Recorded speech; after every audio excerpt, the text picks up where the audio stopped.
June is National Safety Month, but every day is Gun Safety Day. And today we're coming at you with gun safety video tip number 2. What is safe gun handling?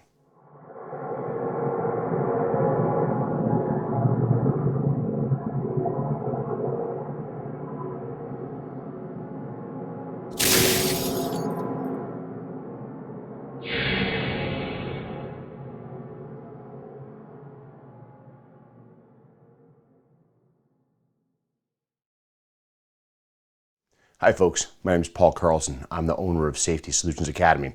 And one of the things that I do through Safety Solutions Academy is I teach a whole bunch of Ohio concealed carry courses.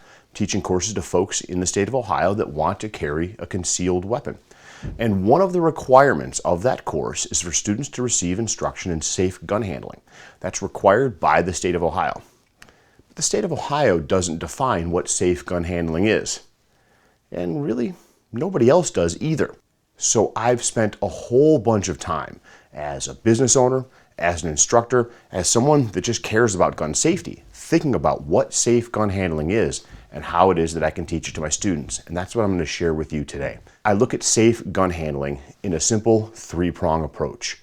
We need to know gun safety rules, we need to put gun safety rules into practice, and we need to make sure we store guns responsibly. If we do those things, we are handling guns in a safe manner. And so that's what I teach my students in classes.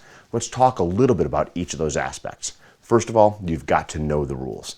If you don't know what gun safety is, if you don't know gun safety rules, how in the world can you possibly handle guns safely unless you just get lucky?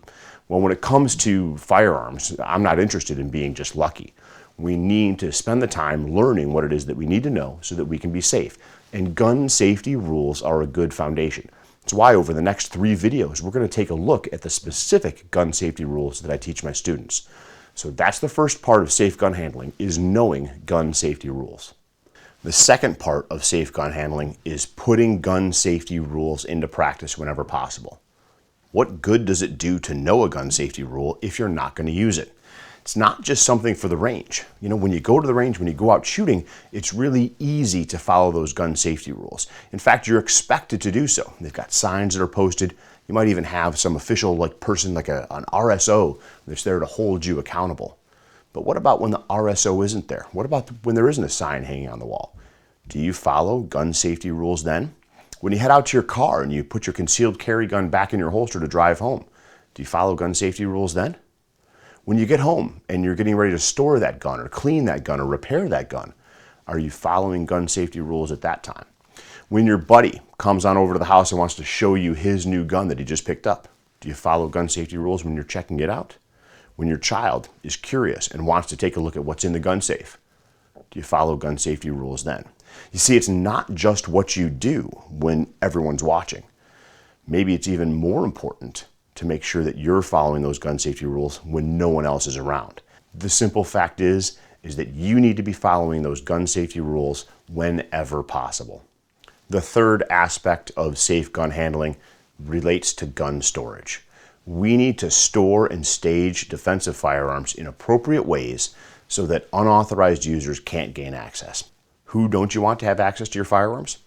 Anyone that you don't feel is ready or should have access to those firearms. It's that simple. When a firearm is out of your physical control, you need to keep it out of the hands of people that maybe don't have the proper training to handle firearms appropriately, or maybe people that have demonstrated that they're not responsible enough to handle those firearms, even though they do know the rules. And then you want to make sure you keep those guns away from people that want to harm others. If we keep firearms away from those users, we secure those firearms in a way that they can't access them easily, it helps us to stay safer.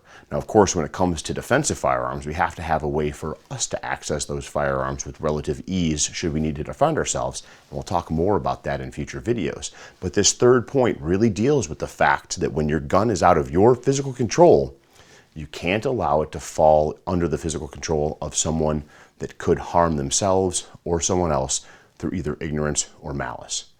Now, if you follow those 3 steps or look at those 3 points, if you make sure you know and understand gun safety rules, if you make sure you put gun safety rules in practice whenever possible, And if you make sure you secure your firearms so they're not accessible to unauthorized users, to me, that makes a solid definition of what safe gun handling is. Folks, thanks so much for taking the time to listen to gun safety video tip number 2. We've got 28 more to go, and I'd like you to head to gunsafety.video. Check out the website, share these videos with other folks that are in your life that spend time with firearms. June is National Safety Month, but you and I both know that every day needs to be Gun Safety Day.